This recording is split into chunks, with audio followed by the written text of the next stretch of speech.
we're doing our last minute prep for After the Fall, which is post-apocalyptic LARP here in Australia. Now, our LARP is actually set in America, which works for me because I already have the accent. And the only thing is trying to find immersive food can be a little bit of a challenge here. So today we're starting out with USA Foods, which is one of my favorite places to go anyway, for some things that make me feel a little homesick, but also really excited. So just showing you a few examples of things that I feel would be really, really good to take along.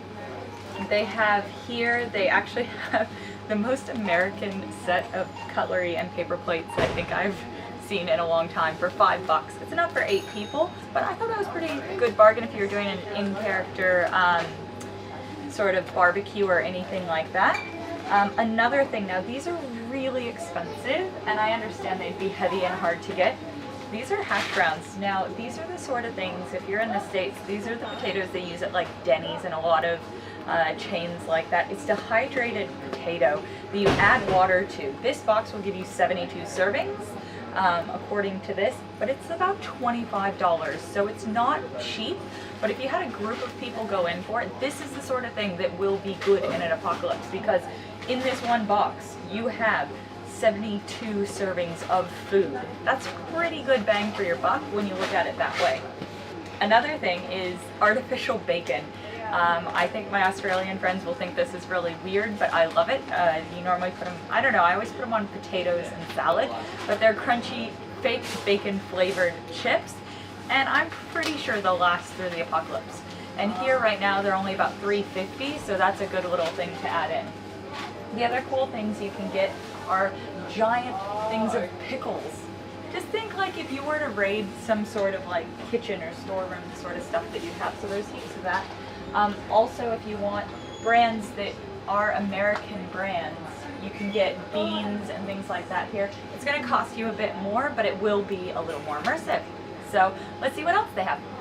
We're in the candy and chips aisle, so this is another good thing to add some small stuff to your character. They have massive tubs of red vines. The black licorice, which a lot of Americans don't like a lot, is only $12 for 4 pounds, but if you get traditional red vines, they go up to about $27 for a tub. But these you see at gas station or petrol station. They have these by the counter, and you know, for 10 cents or something like that, you can get one of them. So that would be a good thing, because if you raided that sort of place, this is something you might find. This would be legitimate treasure. But again, a bit expensive. Then there's a lot of different little lollies, like cherry heads and red hots. These are very affordable. So even getting them, they're about 30 to 50 cents here. So even if you use the boxes somehow, it'd be pretty cool. Even down a little bit, they have a lot of chips and things like that. One thing that I really remember from my childhood are, I don't know why, but this brand of sunflower seeds. And this could actually be a really cool character quirk. Have someone that does chews on sunflower seeds, and I was always spitting them out. In Australia, spitting of any kind is so taboo. It's like one of the worst things you can do. In the States, you're meant to be polite about it, but spitting's okay.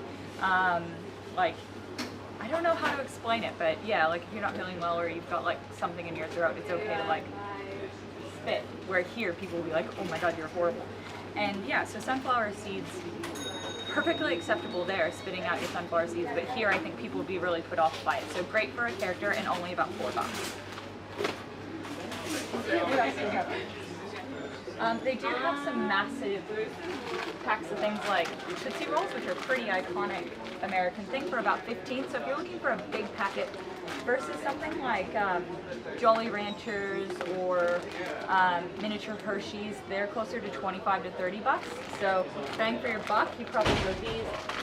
Or miniature pops, also about $15. And everyone watching this at home in America is going to be thinking that we're crazy for paying this much for these things, but they are really hard to get here. So then the other thing they have down here are all these potato chips. Again, it's going to be more expensive, but they are brands that we have in the States that you often don't find here. And some things will be regional, so double check if you're unsure, but most big things like the Fritos and Cheetos are pretty much everywhere in the States, so it doesn't matter where your setting is. And then finally down here we have the cookies. Now there's something to note as an American. The cheap ones that you get are Little Debbie's. Little Debbie's are super affordable. As you can see, this one's marked at $1.79 for a pack. It's about $6 here, but they are very affordable. In the States, your fancier thing would be the Hostess. So Little Debbie, I always think of them as like a cheap version of Hostess. And here there is a bit of a price difference, but just keep that in mind for your character. Would they have the cheap stuff hidden away, or would they have something a bit fancier? But Hostess is really iconic, so anyone not from the States, they're instantly going to know Hostess is really American. So for using in a post-apocalyptic game set in America, these are fantastic. So perfect. That's all for this aisle, and we'll move on to this. Cool. So we're in the drinks area, and a lot of the time drinks are quite expensive here because they are a heavy item and they do take up a lot of space. But it's good to check out when they've got sales. Like here they've got the cream soda, root beer, that sort of stuff, and my favorite, orange cream. Normally $4 for a pack of 4, which actually isn't too unreasonable for glass bottles, but if you buy 4 or more, they're only $1.50 each. But yeah, you can also get like a box of Kool-Aid jammers or high C. These sorts of things definitely scream Americana to me. Now, the thing that I was talking about earlier about different things are from different places. I'm looking down here and I don't know probably half of these sodas. Now it could be that I haven't been back to the States in a while, and it could also be East Coast versus West Coast. So finding out where your setting is can have a bit of a difference. What they have in Texas will be very different from what they have in California. But in this case, I think A for effort. So if you've gone out of your way to find something American, I'm sure you can find a way to work it into the story. Cool, so another neat thing would be, and a little more realistic, I think, might be taking drinks in that are packet or long life in general. So they do have a lot of like Kool-Aid and Tang. Tang is like from my childhood, and something like this has massive amount of serves, so 24 serves in there. It's just like you just add it to water, so similar to a cordial for you guys, but powder form. Also Kool-Aid, everyone knows Kool-Aid, so Country Shrine Lemonade was a big part of my childhood as well. So yeah, just looking and seeing what kind of stands out to you. These you get probably a big bang for your buck, lots of serves, and most of them already have sweeteners, but double check because Kool-Aid doesn't. You have to add sugar, and that's a disgusting mistake. Also there's like iced tea and other things like that that you could potentially take in, or like hot eggnog or buttered rum's pretty good. They also have Pop-Tarts, and one aisle over there's a lot of sauces and stuff, so I'll scroll through some of those here for you, because having just a sauce of something in character like ketchup or barbecue or hot sauce might actually just be that little bit of a touch that goes a long way. Another cool thing about USA Foods is you can buy a single bottle of a lot of things, and a lot of the time they only sell certain things as a single bottle, so it's a good chance to try. It's a bit funny seeing some of these things, but pumpkin pie soda is something you would never see here. It's very sweet and tastes a bit like Christmas to me, because it's got normally like ginger, nutmeg, cinnamon, and stuff like that. Lots of things I'm allergic to, but trust me, Australian people, pumpkin pie is a good thing. Try that. Another thing, which I'm trying to find out, I've never seen this, but it's absinthe.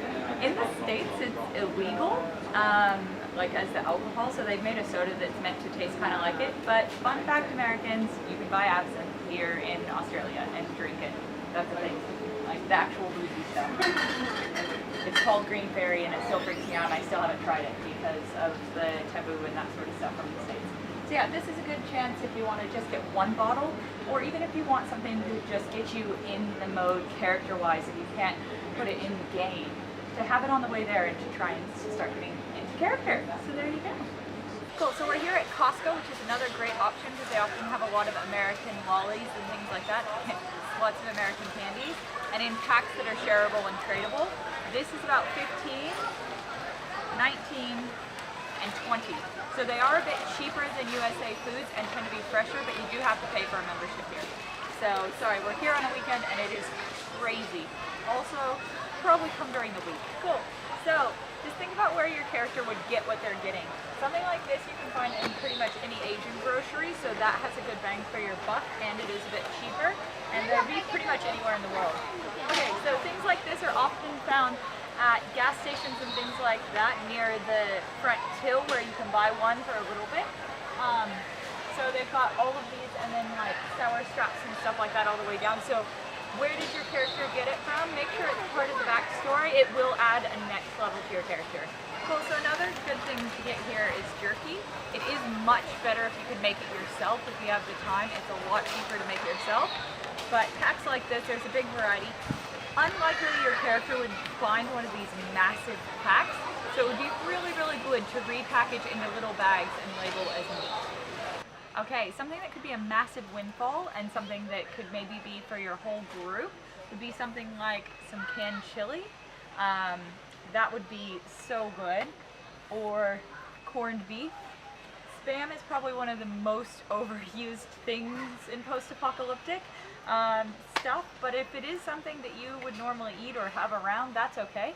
You can also get here at Costco, you can get like a case of beans or something like that.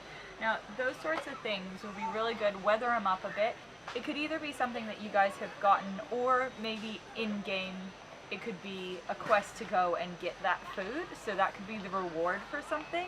It is a pretty massive change in what you're going to be doing and how you'll be eating, so yeah, definitely something to think about. Cool, powdered milk is also your friend, because theoretically there's not going to be a whole bunch of farmers out there, and fresh produce is definitely out. Now here at our Costco, please note this one says Australian right on the front, so that one's probably a bad idea, where something like this doesn't say Australian really big on the front of it. That's probably going to be a bit better.